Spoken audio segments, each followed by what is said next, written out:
Hi everyone, it's Michelle here from the 30-day One Simple Change Challenge, and it's really lovely to connect with you today.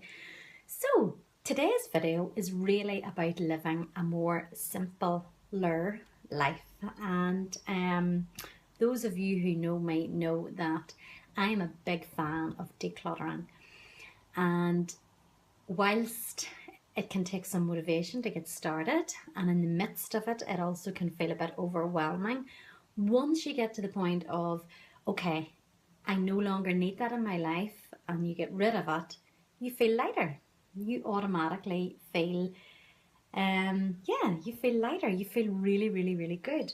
So I'm a big fan of decluttering. I'm a big fan of zenning our homes and how we can do simple things on a daily basis to make our homes more inviting, to change the energy of our homes, and to really live a simpler but more meaningful life.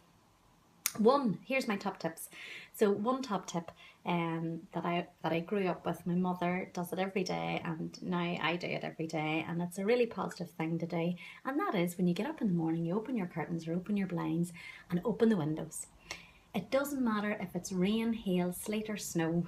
You will find, if you come into my home, I will have the windows open every morning for a period of time. Doesn't matter if the heating is on, that's irrelevant. The significance of that really is that, there's stale air. There is stale energy after you've been in bed all night that you really want to just get rid of. So you open the window, and whilst you're doing that, you're inviting new fresh air into your home, and that changes the energy, and it changes the dynamic of your home. Also, simple things like decluttering. And decluttering can seem overwhelming, as I said, but it's really chunking it back into manageable tasks. So every week, setting yourself up, okay, this week I'm going to do the kitchen cupboards. And, doing a cupboard a day or a couple of cupboards a day. And it's unbelievable the amount of stuff that we accumulate that really we have no need for. Or we have 2 or 3 of the one item, again, that we have really no need for. So decluttering, I always find when I declutter, my mind, it has an impact on my mind. So my mind feels clearer, and I feel like I have more clarity. But not only that, it affects my mood. It really affects my mood when I declutter and I find I have more space in my home. I feel more energized. And I was really interested in this study that I'd like to share with you. It's a book that I bought on Wednesday. I was doing some shopping on Wednesday with my sister and mum and their kids, and it's called Simple Matters by Erin Boyle. And I was really drawn to the cover of it. 1, I loved the picture, and 2, I loved the words. So Simple Matters, and the subtitle is Living with Less and Ending Up with More. And I've always found that when I declutter, my mind, as I said, feels sharper, clearer, my mood lifts, I feel lighter, and it just has an impact on my whole life.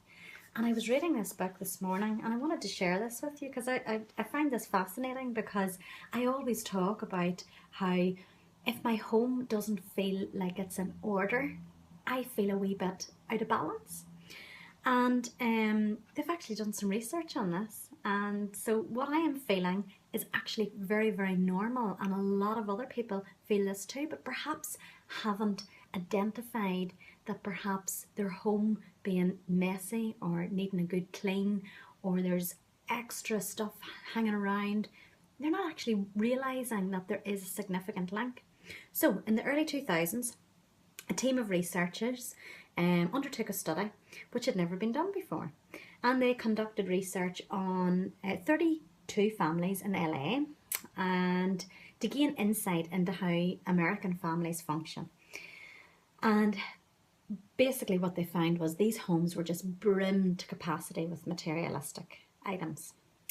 And in the first household, an incredible 2,260 visible possessions were noted in the living room and 2 bedrooms alone. Isn't that incredible?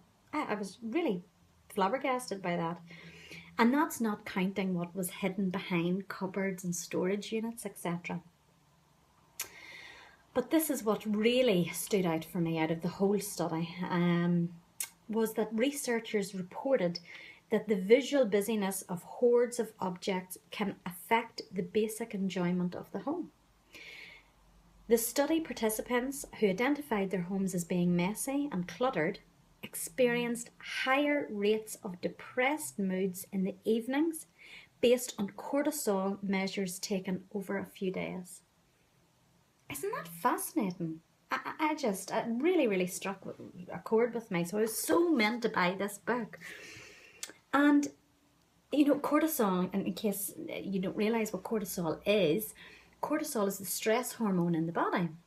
And when we're under periods of prolonged stress, we release more cortisol. And cortisol can, one, affect our mood. It can affect our sleep. It can affect our health, our immune system. Cortisol, you really don't want too much cortisol raging around your body. And I just find that fascinating. So today's one simple challenge is to look at your home, to look at your items, and to really say, what do I really need this in my life? Does this bring me joy? Have I got 2 of these?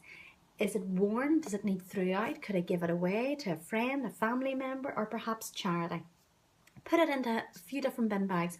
One for charity to give away, one for family and friends, and one if you're kind of on the fence about. But anyway, that's the simple change for today, is declutter your home and notice how it affects your mood. And I just want to say a special acknowledgement to my friend Katie Murray, who is a great inspiration to decluttering, and she is a big fan of decluttering and living a very simple life. So I just wanted to acknowledge Katie because I find her so inspiring, and she's always giving stuff away, and as she replaces things, she has this one in, one out philosophy. So if she buys something new, then she gets rid of an item, and I just think it's so inspiring. So would love to hear your thoughts on the Great Decluttering Challenge and some photos too. Yeah, be great. So all the best. Take care. Talk to you soon. Bye.